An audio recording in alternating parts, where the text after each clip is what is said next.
Before we get started with today's podcast, we'd like to ask returning listeners to leave us a rating or review on your favorite podcast platform, iTunes, Spotify, SoundCloud, or wherever you listen to your podcasts. And if you really enjoy it, share a link to this podcast with friends or family who would enjoy hearing our weekly discussions about basketball and basketball culture. Now, on to the show. Yeah, isn't it amazing when Michigan can keep this game to a 19-foot, 9-inch game inside that three-point line? It's all theirs.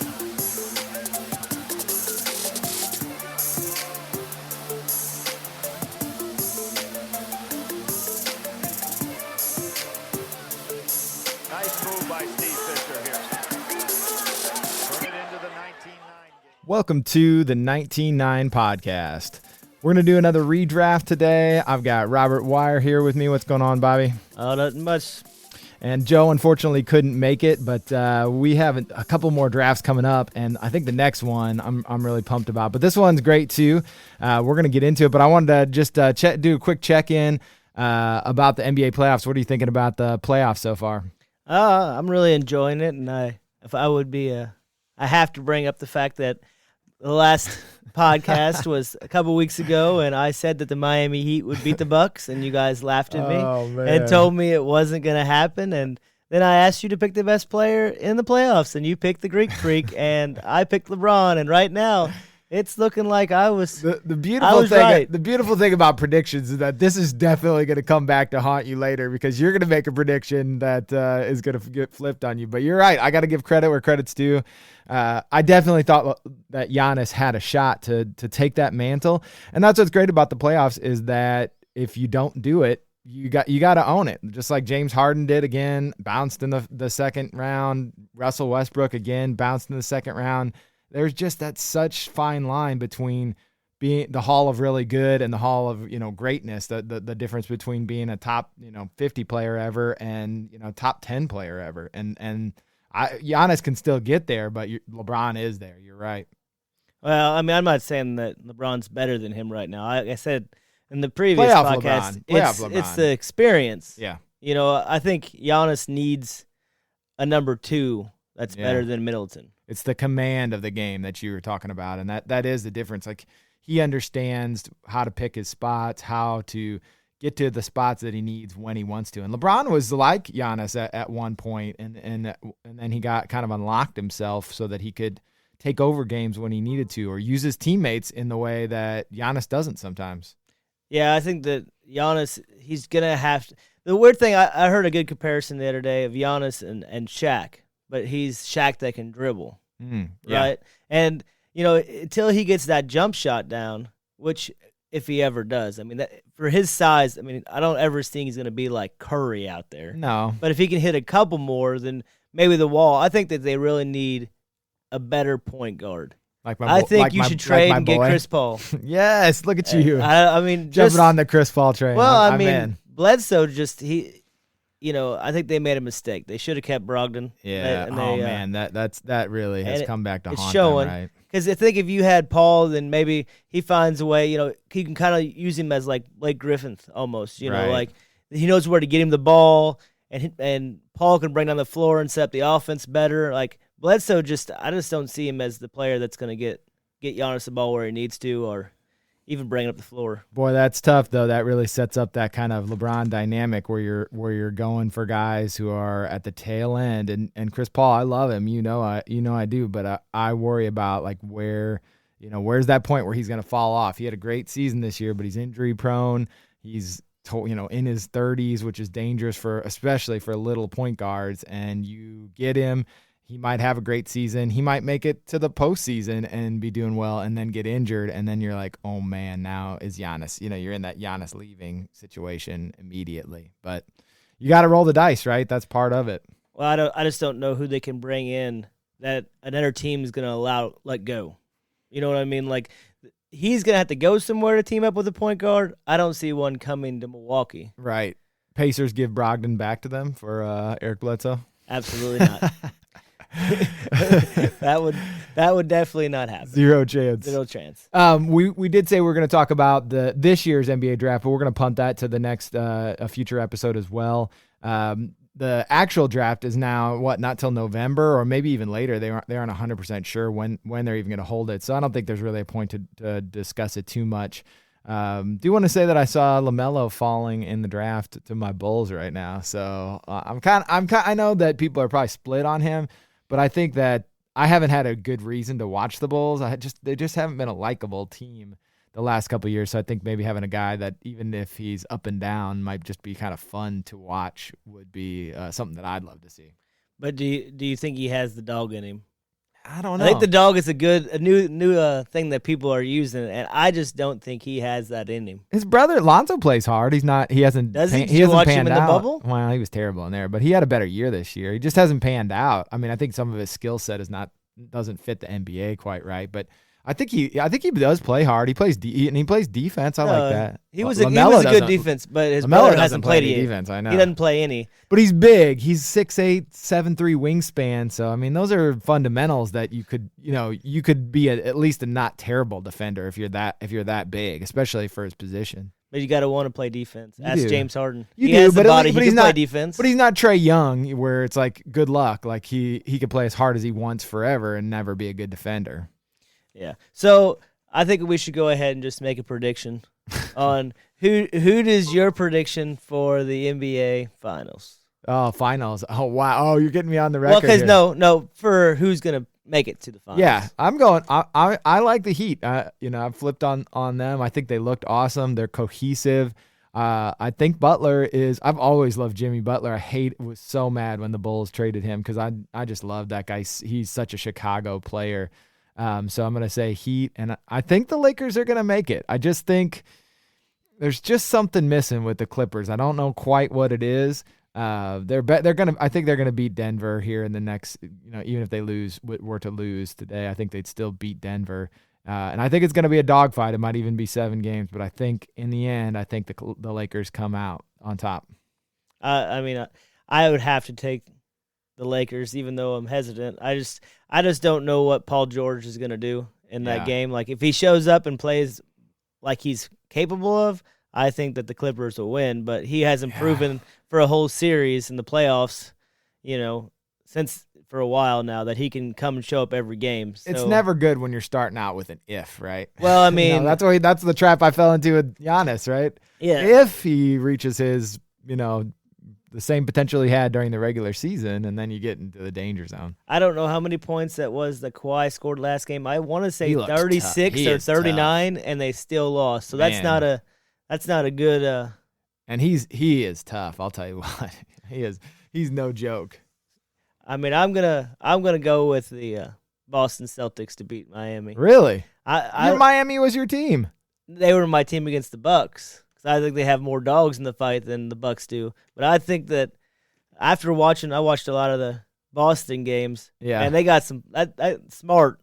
I used to not think he was that good, but now I respect him. He is definitely a dog. Yeah. I definitely want him on my team. That's for sure. Sometimes he takes some crazy shots, but I agree. He's a guy that you want and on your team for sure. He's like the Tucker or Beverly or Lowry. He's just one of those guys that's going to give 115%. Oh, who was that last person you mentioned? I know. He did play good that one game. He had a good series. He's a good player. He is a good player. But I'm still not going to give the props. Not top. You were trying to tell me he wasn't top 20 in the NBA, though. So I think you maybe changed. He's close. That. He's close. It gets kind of rough after you get past so many players. Yeah. You can mix it up. All right, well, let's get into this draft. I'm going to give you the first pick in the draft, but before we get to that, I'm going to review the actual order. So first pick in the draft was Chris Webber to Orlando. Second pick was Sean Bradley to Philadelphia. Third pick was Anthony Hardaway Penny to the Golden State Warriors. Fourth pick was Jamal Mashburn to the Dallas Mavericks. The fifth pick was Isaiah Ryder to the Minnesota Timberwolves. Sixth pick was an IU legend, Calbert Chaney, to the Washington Bullets at the time, now the Wizards. The seventh pick was a Duke legend, Bobby Hurley, to the Sacramento Kings. Eighth pick was Vin Baker to the Milwaukee Bucks. The ninth pick was Rodney Rogers out of Wake Forest to the Denver Nuggets. The 10th pick was Lindsey Hunter to the Detroit Pistons. The 11th pick was Allen Houston to Detroit. The 12th pick was George Lynch to the Lakers. The 13th pick was Terry DeHare, Seton Hall legend, to the Clippers. 14th pick, Scott Haskin to the Indiana Pacers. You remember him on the Pacers? And then the 15th pick was Doug Edwards. Wasn't his nickname Blue? Didn't they call him Blue? I think they call him Blue. Sure. Blue Edwards, the nickname. Florida State, went to Atlanta. All right, man, you're on the clock with the first pick in the 1993 redraft. I think it's a pretty easy pick. I'm going with Chris Webber. I think that he was a player that could do anything. Did he make the Hall of Fame? He will be if he didn't. He hasn't made it. He could do anything. He could post up. He could shoot. He was a good passer. He was a 5-time All-Star. There really wasn't much you couldn't do. And I think if you put him in the modern game today, I think he would just be a beast. If he could play the 5 now, he'd be bigger, and he could go inside out. I think he'd be a top 10 player today. You don't think his shooting would be an issue? Never good, not a great free throw shooter. Couldn't extend it to 3-point range. Oh no, he could shoot threes. Well, but in today's, he would shoot more. Yeah. So he had a decent shot. It wasn't like he couldn't shoot at all. He wasn't Ben Simmons. Right. So in free throws, there's a lot of guys that can't shoot free throws. Yeah. So, but that's one of those things that people overlook. But guys who can't shoot free throws in college, that's one of the best predictors of whether they'll become a good shooter in the NBA. Actually, the college 3-point shooting is a worse predictor than free throw percentage. So you can be a good college 3-point shooter, but if you're a bad free throw shooter, your chances of becoming a good NBA 3-point shooter are very unlikely. It sounds weird, but it's like a fundamentals thing. You can get a rhythm at that shorter NBA or that shorter college 3-point line, but you have those because that NBA line is so far away. You have to have those like shooting fundamentals to become a really good shooter. You can hit some of them, but that's why free throws are at least somewhat of a predictor for shooting further down the line. What now? Wasn't there a guy that played for the Bulls that his career ended shortly and he couldn't shoot from the free throw line at all, but he could shoot from the 3? Who is that? You don't remember Jay Williams? Yeah. That's I feel like that's a mental. You don't remember? Wasn't that IU that he lost the game because he couldn't? That's a mental. I felt like that was such a mental thing, though. Like some guys, he had beautiful form. He just had a mental block. That's like Nick Anderson. He was a great 3-point shooter, just had a weird mental thing going on with free throws, and that is something else. But I think you can see that almost, where you can watch the guy shoot and be like, all right, something's up mentally on the free throw line, but he's got the form to hit it. It's just got to be concentration or get that block out of the way.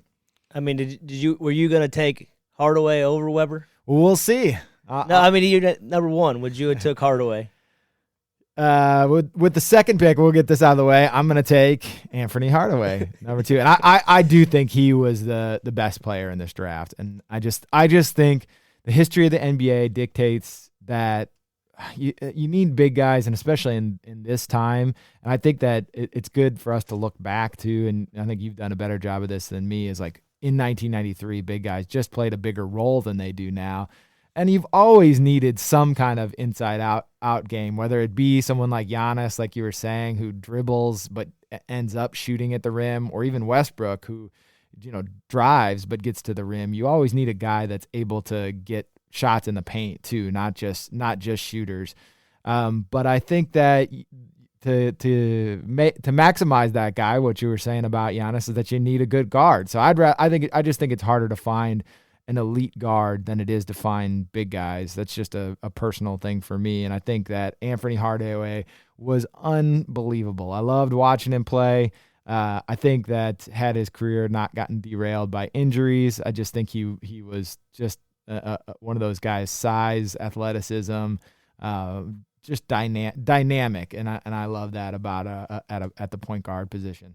Now, I know we talked about this on the phone. So you think that Webber with Shaq would have been better than Penny with Shaq because of the team that Orlando had? I can't tell. We're saying that, and I think that I want to see that. Like, I honestly do believe that would have been more interesting, just because they did already have guards. Like, they already had some pretty good guards. They had Nick Anderson, they had Dennis Scott, they had some guys that seemed to complement those two. And the way the game was played in 1993, it seems like what you were saying, Weber could shoot a little bit, really good passer. He didn't even really get to highlight that till later in his career. But just he was a dynamic player. And if we talk about him at Michigan, like I think that's what made him so much fun at Michigan is that he was different. Like he was a big guy and he was dominant by being strong and powerful in college. But he wasn't just like one dimensional. And not that Shaq was either, but I mean, he was more overpowering and more focused on just dunking on. And whereas Weber had that weird combination of like finesse and power, which is, I mean, probably the rarest in a big guy. And Shaq definitely developed that, and just so hard to stop when a big guy can do both things, can be super powerful and also bring like a little bit of finesse to their game. It's just incredible. Yeah, there wasn't very many big men back then that could pass. I mean, you had like, what was it, Sabonis, and you had Vlade. Yeah. But besides those two, you really didn't see a big man that could really, take advantage of the double team and make the right pass. Exactly. I mean, Weber was doing fast break behind his back. Yeah. I mean, you just didn't see stuff like that. That was one of the fun things to watch the Kings back in the day when they had Vlade and they had Weber, and then they had Jason Williams. I mean, it was pretty fun. It was like almost like street ball in the NBA. Yeah, is what it was like. So you can imagine like maybe the best version of that could have been Shaq and Weber together, because Shaq too. I mean, he developed into a good passer, but together, I don't know if the egos could have withstood the. No, I don't think the egos could have done it. Yeah, they both had pretty outsized egos, but I don't know. It would have been fascinating to see, and I just think it would have, like, maybe because I got to see Penny and Shaq together, that I'm just more interested to see what Weber and Shaq would have looked like. Could we pair them up? Now, do you think that Penny would have been as good as he was if he wasn't with Shaq early in his career? Maybe. I don't think so. Maybe better though. I don't know, because here's the thing, right? Is that I think you're right. He wouldn't have had as much team success, but it doesn't mean that he wasn't going to be, really good somewhere still. I mean, he would have just been, I don't think he would have had the instant like team success that he had, but I think he could have been awesome wherever he went. I just think his skill set, again, he's one of those guys that any era in the NBA, if you put him into it, he's going to achieve some level of success. Like, he's going to be an all-star. I mean, there's unquestionable. He might not, be an all-time great.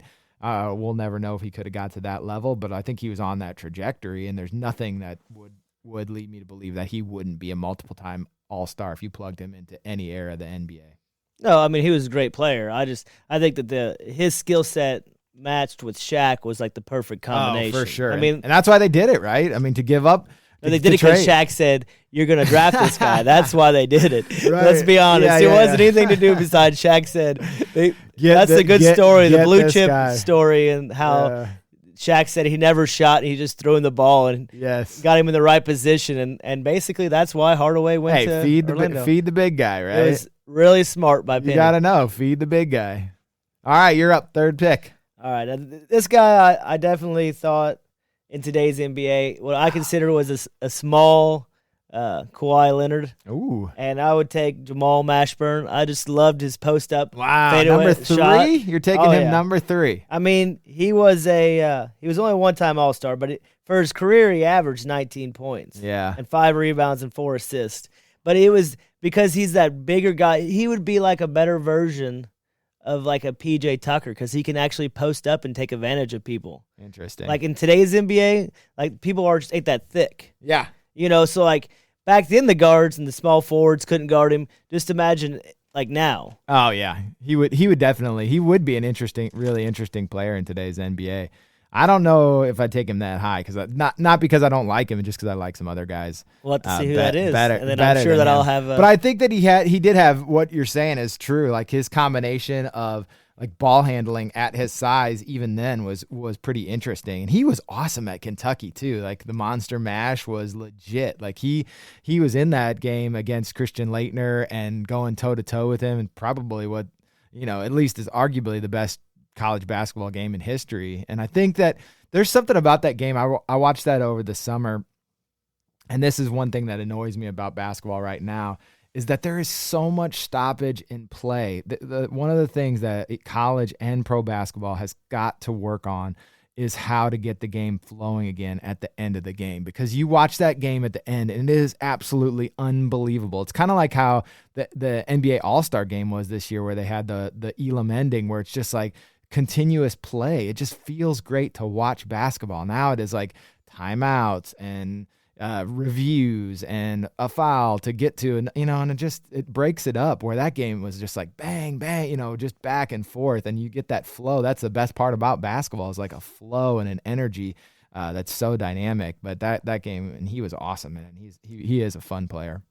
Talking about the flow of the game, I mean, the thing I hate about the NBA right now is the flopping. Yeah, I mean, it's gone to the next level, and they put that penalty and the fines and stuff. Yeah, that hasn't slowed it down at all. If anything, they flop more now. I mean, well, because you can review, like, what happens now is like then the other team too, when they do flop, now they can throw the challenge flag or ask for the review, and then they'll have to go check it out and see if it was a flop. And it's just like, oh my God. You almost can't even do like a layup. Like if you used your off arm just as a guard hand, and not even pushing up, you put that up there, somebody's gonna jump back 3 or 4 feet, and then they call foul. Yeah, like you pushed off, but really you were just doing a proper layup. Yeah, you know what I mean. So some of that stuff just drives me nuts. Right. It's like some things you can't avoid. Like if you're doing a step back and your arm moves and barely touches the guy, and he flies back 5 feet. I'm like, okay, this guy's 240 pounds solid muscle. He barely touched him. How's this guy flying 3 foot? Exactly. Like, why can't the refs see that and just start calling them? Start giving them the N1s until people start just standing there and quit flopping. Yeah. But we'll get off that subject because that's not helping us. I've got the 4th pick here, and I'm building my dream backcourt. These two guys, again, any era. So I'm taking Allen Houston with my pick. And that really hurts. Oh my gosh. Oh, he was definitely my next pick. I'm dreaming about the Anthony Hardaway, Allen Houston backcourt. Wow, would they be the best backcourt in the NBA right now? They would be close. They'd be close. Who would you take over him? Who would you take over him? I mean, legit. Right now? Steph and Clay. I mean, come on. Steph and Clay.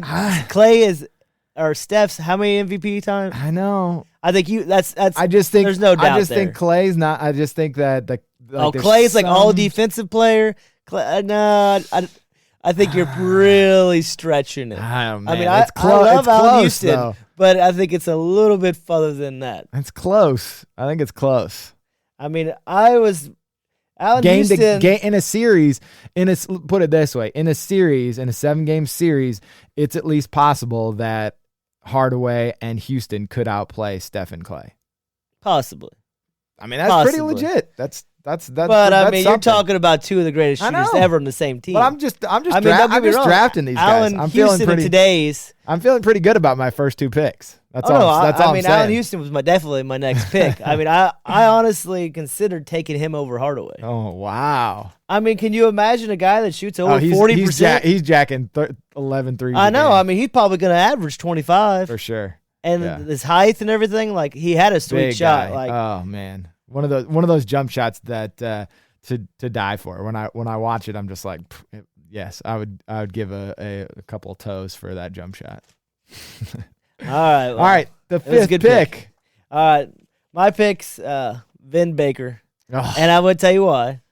He was a monster. He was a monster. You look at his stats before he became an alcoholic. Yeah, because he did. He did. In today's NBA, that wouldn't happen. No. I watched a little documentary on him today, and it showed where he's talking, and he said he was drinking during the games because of his stress level, and like it was all after the lockout. Like he had depression. Yeah. And then he couldn't match up to what he was before the lockout, and he just kept getting in a deeper hole. Before the lockout, I want to say, I mean, he was 4-time All-Star. Yeah. Like he was. People don't realize. He was tough. People don't realize, like, again, because these guys are wealthy, successful. Like, mental health is not one of those things that picks and chooses based on your socioeconomic status. It's just the way you're wired up, and the way you deal with it, if it's ineffective, is gonna lead to trouble. And that's just what he had to deal with. I mean, Kevin Love is a recent example, really talks about it. I mean, you'd think like, oh, Kevin Love and multiple-time NBA champion, hundreds of millions of dollars in the bank. That's not what, fulfills you on a day-to-day basis, especially if you start to feel like pressure and you just don't learn how to deal with it. And a lot of these guys, they have to learn how to deal with it. And with social media, I just think, wow, the guys today may even have more pressure than some of the guys back then because of how they have to deal with these expectations every instant of every day. I mean, Vin Baker obviously felt it, maybe reading the newspaper or something, but just imagine like the amount of hate and just like corrosive stuff online towards some of these guys if you have even one bad moment. Yeah, I mean, back then too, I couldn't imagine being able to talk to anybody in your team or coaches. Like it probably was just nobody did it. Like, yeah. If they did, they'd probably just call you a name or something. Exactly. Because they're like, "Come on, grow up, man. Exactly. You're in the NBA. What's your problem? Yeah. Just come on, like go exercise, lose that weight you gained over the lockout, and you'll be just as good." Like, because back then that was just hard nosed. Yeah, they've got team psychologists now and all kinds of stuff, and it's still tough. So to imagine back then what he must have been feeling, but. That's definitely a tough story, but I did like him too. I gave you a little of the guff, but he was a talented player for sure, and had something to give. Again, one of those big guys with a lot of skill too. Well, he was back then. We always talk about the players that fell into like the trap. Yeah. He fell into the trap, and he lost $100 million. I know. And then he basically picked himself up and started working at Starbucks. I know. And then he got himself now to where he's an assistant for the Milwaukee Bucks. I mean, that's a pretty good story for a guy that a really good story. Hit the rock bottom and life is long, and if you can fight through adversity, you can see the other side. But that's the scary thing is that people don't realize what other people are going with. I mean, that's a thing that we can all do more of in 2020 is to realize that it's been a terrible year and to give more grace because people like that, you get a second chance and you can make something of yourself, and he did certainly. Good pick. All right, with my next pick, I'm taking Brian Russell. Gosh, he wasn't even on my list. I'm gonna stick with the wings. I'm building a wings, and I need some defense and a guy who's gonna just contribute in multiple ways because this is about balance too, man. You can't just pick the best players. This is what Team USA used to fall into is like just picking guys, the best players. But the problem is they don't always fit together. He's perfect against next to my first two picks because he's not going to need the ball. He's going to D up. He's going to be a team player. He played with Stockton and Malone. He knows how to get out of the way when he needs to. But he's got some skills. He's got some offensive skills, and he'll D up except if it's Michael Jordan, which isn't fair. So no, I mean that's what he's known for. Don't bring that up. No, he's a really good player. I have a guy that I'm going to pick next, and I think that he's what you're looking for. He's a better fit than Russell. Oh, okay. All right. That was my next pick. Wow, So you were talking about right. defense and threes, and there's only one guy in this draft that you would take, and that is Bruce Bowen. 8-time all-defense team. Yeah. Shot 40-some% from three a couple years. I mean, how can you not want that guy on your team? He's the dog, I'll tell you. He's the dog. I hated Bruce Bowen. That's why, though, but he's the dog. I wouldn't even want him on my own team. He was so dirty. He was so dirty. You got to have those guys, though, man. I cannot sign off on Bruce Bowen. Oh, he was too dirty. He was too dirty. He legit tried to hurt guys. I can't do it. I can't have him on my team. He would drive me bananas. I'll take him on my team. That's fine. You can have him. I'm fine with you taking him. Is that your next pick? Yeah, that was my next pick. Okay, you can have him. I just can't. I know what you're saying. You're right. He was an incredible defender, kind of ahead of his time in that specialist category where he was like the 3 and we call it. We have the name for it, right? I mean, 3 and D. In today's NBA, he's getting paid really good. Yeah. Because he's shut people down, and he's a really good three. I mean, how many points? I mean, he only averaged for his career like 6 points. Oh, yeah. But in today's NBA, he probably would average 12. And he took a roundabout way to the NBA and didn't find his spot till he got to San Antonio, and he really had his best years there. And he's a champion. I know. Was Russell a champion? Okay. You're all about the chips, man. You're right, but come on, Ori. It's just that I'm also about like who I like to watch, and I hated. Oh no, I hated him. I hated watching him, but Bowen. he that's what he was though. He was the dog. All right. I'm going probably off the board again here, but again, I'm going with I love going with guys that I just love picking. So I'm going with Rodney Rogers from Wake Forest. That was one of my picks. Next, and I'm thinking like building my team. This is my power forward. Seems weird at the time, but I think he could do. He was just so jacked, and he could shoot a little bit. Was just a stud, like physically, and came into the league like that. I think he would fit perfectly with my team. Loved watching him at Wake Forest. Was on some fun teams there, so that's my pick there. And remember the guy I was telling you that's the mini Zion? That they said that was Zion for his time? Yeah. That was that's him? Yeah, that was him. Right. I mean, if you watch him, he shoots kind of like Zion. Built. He has lefty. that built. Yep, lefty. I mean, he basically is Zion, just Okay. a little bit not as athletic. Not as athletic. But besides that, everything else is the same. He was like a bulldog down there. He was a bulldog. He looks pretty similar. You should watch. Played a little like him too. Oh, just kind of bulldozed his way to the basket. He can shoot. I mean, I think Rodgers can shoot better than Zion at right this now. point. Oh yeah, in for his sure. career, but No he doubt could about maybe it. get to that level. Oh yeah, for sure. That was a good pick. I like Zion it. better hope so. All right. right. Well, you made it a little rough because that's who I was gonna pick. So now I Uh-oh. gotta. So I guess if I was gonna He's round he's out my hesitating. team, He's hesitating. yeah, I don't. This is the guy I really would not normally want to take, but I'm gonna take Sam Cassell. Proven champion. Who else do you want you to run your offense? I want him for sure. He was a dog too. The big balls dance. Oh yeah. I mean, overall he was a really good player. Not one of the best looking players in the no, NBA. no. But he had a really good skill set at getting himself open about the mid-range game. I know the mid-range game isn't popular now, but he had that in his game. Yeah, not a great shooter from 3-point range, but No. definitely like excelled at that mid-range game. He could and hit those, what you were saying too, is those big shots. He played on those Houston teams with Olajuwon and Kenny Smith. Yep. So and then he later played. He was on the Clippers, right? Who was he on the Clippers with? I can't remember. Was that far enough along to be like a? I can't tell you. I know off the top of my head. Off the top of my- someone will I- have to tell us, but I remember. I him want on- to say though he played with somebody. I can't think of the team. like on that Baron Davis team. Was it Darius Miles and those? Yeah, the one Elton that Brand? yeah, the one that was he on the one that beat the Mavs. We'll have to look it up afterwards, but yeah, I loved him. He had that kind of attitude that Didn't he play that's for kinda Boston fun. when they won a championship? I don't remember at the end of his I think career? So. I think you could be right. Yeah, he was always a guy that bounced around. You could tell, locker room guy. He's a coach now too, so Yeah, he won a championship with the Celtics also. definitely a guy that you could tell could be a coach someday. Good way to run the offense. Yeah. I like my team. Well, speaking of point guards, I'm taking another lefty too. One of my absolute favorite players ever. I almost took him earlier just because I loved watching him play. Loved him at Cincinnati. Slick Nick Van Exel played for those Lakers teams. Oh, I love those Lakers Oh, team. my Him and gosh. Eddie Jones Oh. and Sabalas. Just again, What is Sabalas? Cedric? Yes, Cedric Sabalas. Yeah, man. And Vlade. Vlade. The Later Showtime Lakers. Shaq too. Shaq Yeah. was on there with him. He was so much fun. Just hit big shots.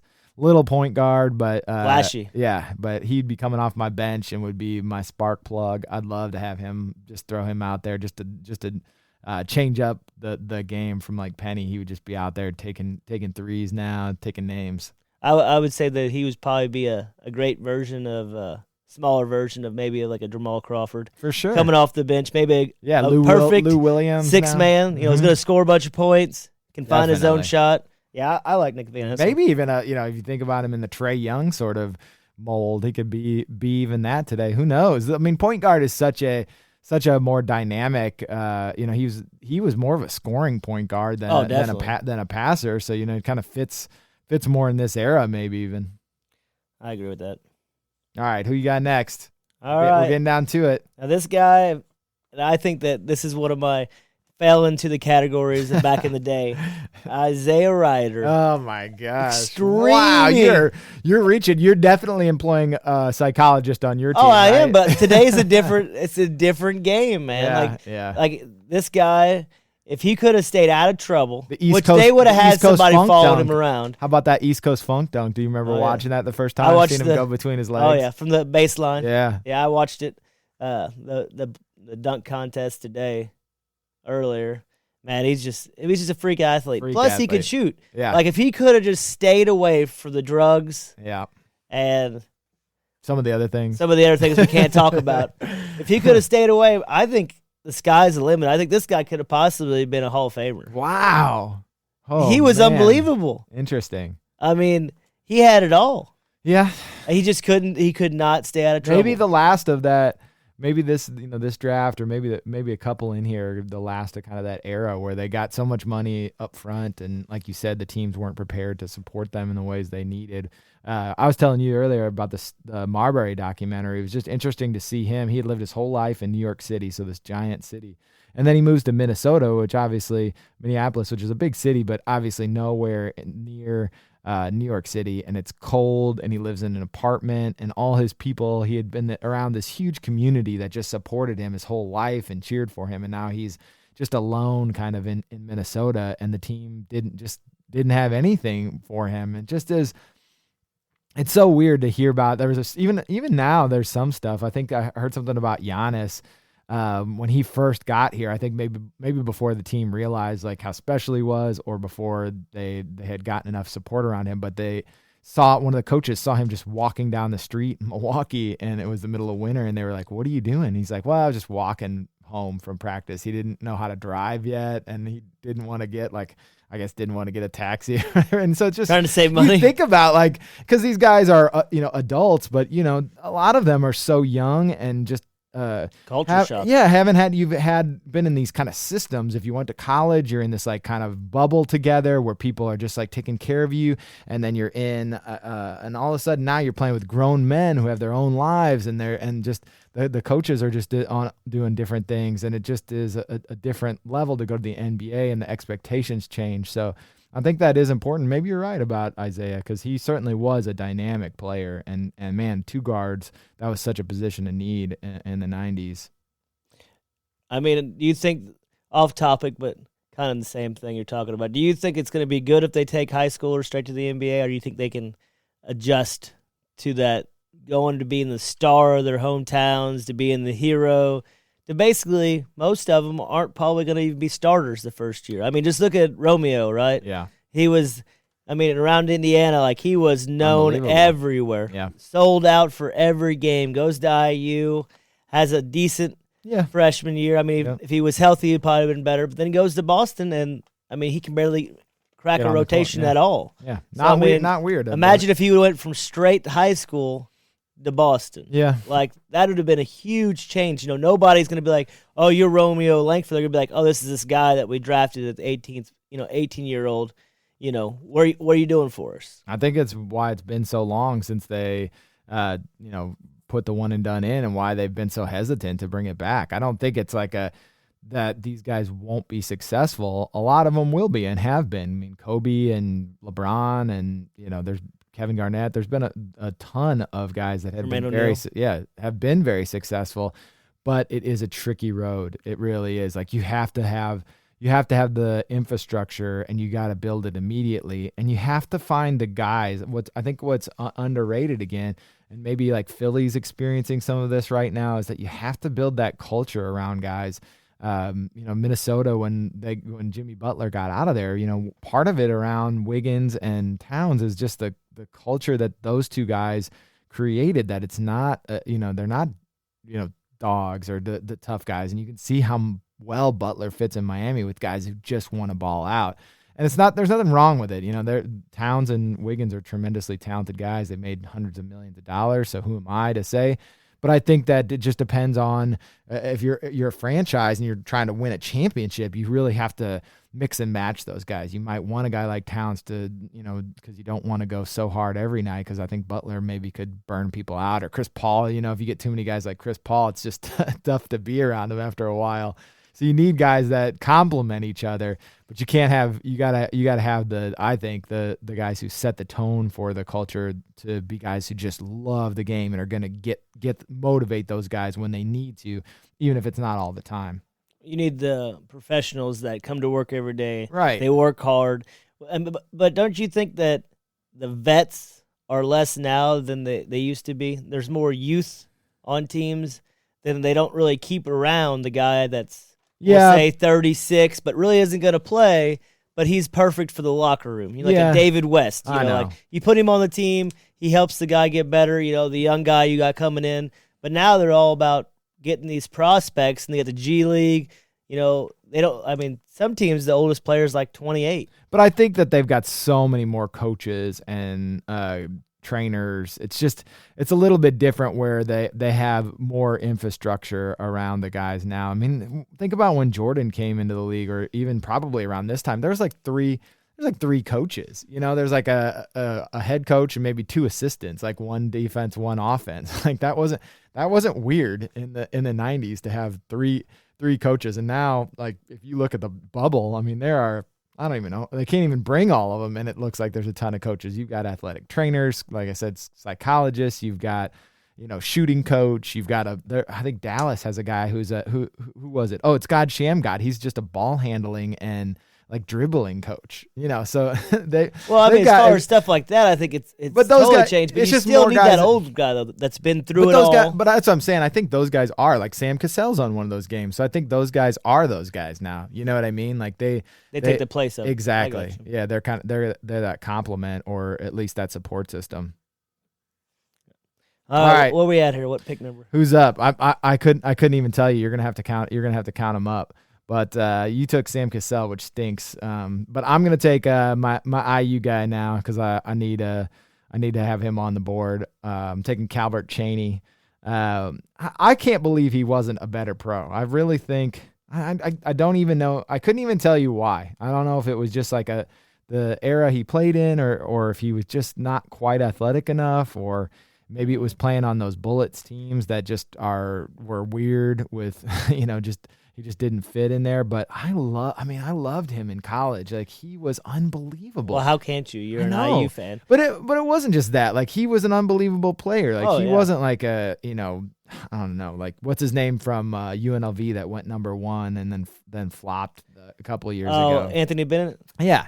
He wasn't like that. No. You know what I mean?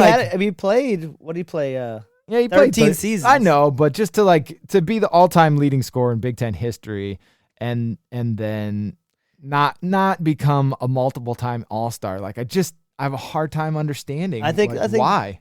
Fit. I think it goes back to what you were saying. I think you put him on a team that's got a good shooter and a big man. I mean, he probably becomes a really solid third person. Yeah. Like, he's like the third guy. Yeah. But like in today's NBA, he could probably average 15 or 16 points being the third guy. Right. I mean, he played pretty good defense. Yeah. I mean, could he be Draymond Green? Interesting. I don't know. You know what I mean? Yeah. He probably can shoot better than Draymond. Yeah. Or do you think he has the dog in him? Like, if you played for Bobby Knight back then, you can't discipline. You can't not have that in you, right? At least on some level. That's why I said I'm honestly like flummoxed by the fact that he wasn't a multi-time All-Star. Like, he just seemed like he had everything I would have wanted in a player for that era. Could shoot a little bit, athletic, played defense, hard-nosed, came from a great program. I don't know. And I guess maybe it's just that fine line in the NBA is just so small. Like you said, it could have just been fit. If he had gone to a different team, maybe had a different point guard or different system around him, maybe he would have been able to take off. Maybe if he goes where Mashburn goes and ends up with Jason Kidd and Jimmy Jackson, he has a completely different career. Well, if he could have played like a role of a Sean Marion, like that would have been perfect for him. Right. But he had to be on a team like that. Yeah. You know what I mean? Like a running gun, he'd have been perfect at that. Yep. But I can't remember the teams that he was on. I don't think they were very solid though. No, they were just weird, right? Seasons, like right? those Bullets teams when they had Howard and Weber were just kind of, there's just something something missing with him. It was that the culture of the team just not the same. And maybe that's what he needed is like a team. He needed to maybe be more forceful like Butler and get him. Players back then didn't do that. You know what I mean? Like Reggie. I heard a story that Reggie Miller was being recruited to come to the Los Angeles Lakers, and he didn't want to. Like he wanted to stay in Indiana. Yeah, which is crazy to think about because you're like, what? You wanted to stay in Indiana? Like it was just different back then. Well, back then it was more about your ego. Yeah. Like back then people didn't do that. Yeah. Like it wasn't acceptable. Like Charles Barkley did it when his career was basically over. Right. Like didn't work Clyde out. Drexler. But they waited too long. They waited too long, but Drexler got his chip though. Well, I'm just saying though, like they didn't leave until that point. Right. But I mean, like a person like Reggie, it didn't happen. No. He's not going to leave the last 3 years of his career, and go somewhere else. Right. So, I mean, that's just the way it was back then. All right, one more pick each. We're getting All down. Right, well, there's a lot of good ones. We're getting down there. Well, I'm gonna take Chris Mills. Chris Mills. You don't know Chris Mills? I do. Oh yeah. No, I mean he's your typical. I'm just small laughing because I'm forward. wondering why. He's a good shooter. He's a good shooter. No, he's probably one of those guys you bring off the bench. Okay. He's a bench player, but at this point in this draft, I don't. Who did he play with? He played at Arizona. He played on an Arizona team. Did he play with? He would have been there with Stoudemire. Was he there with Stoudemire? And yeah, he's right in that era. Anyways, I mean, it's pretty thin right now. I mean, I was gonna go with Sean Bradley, but you made a good point that he probably couldn't play in today's NBA. Oh my god! So I was like, you know what? It was I was between like, Mills you want the and guy on Bradley. your team just to get dunked on? Like you're just mean. Well, I mean, like I said, the guy from Dallas. Bruce Bowen's definitely getting into a fight with Sean Bradley. Too. Oh, probably. Well, he'd probably run on his legs. Exactly. Bradley was pretty big. Oh my gosh. But, well, who are you taking with this great last pick? All right, with I'm the ready to hear this. last pick, I'm taking Lindsey Hunter. Oh my! I loved Lindsey Hunter. You wanted a guy that's maybe going to be the last man off the bench? Hey, he's a high character guy. But story about Lindsey Hunter. In high school, like I loved guys who could just had amazing ball handling skills. I always loved Carson Cunningham. He played for Purdue, went out to like Oregon State, and I saw him play in high school. And he had his ball handling skills, the drills that he would do were unbelievable. So Lindsey Hunter, same thing. I don't even know where I saw footage of him or heard about it, but that guy had crazy handle for a guard and always something I loved. And he had a cup of coffee too with some of those Detroit teams where he was a role player by then, but I don't know. I liked him. I just think he was never a great pro, but solid 17. He played 17 years. Well, because he was a dog. So he was a good defensive player. Longer than any player in this draft. So that says something, right? It does. Yeah. So you think he lasts 17 years in today's league?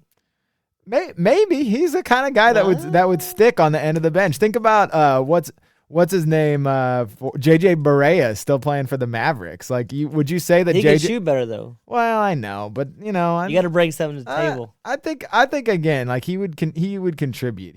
He's a guy that would find a way to contribute. That's what he did. That's why he's stuck in the league. He was never great, but he found a way to contribute. And I think that he's that kind of had that kind of mentality. Like, I'm going to do something. I don't have to have the ball, but I can facilitate. I can start the offense. I'll D up and be the bulldog. He just found a way to stick. 17 years in the NBA is legit. Oh no, he's a good player. I think that it was a good pick for this part of the draft. All right, man. Well, you got anything else before we get out of here? Nope, I'm pretty good. You're good. You're good. I've talked enough about it.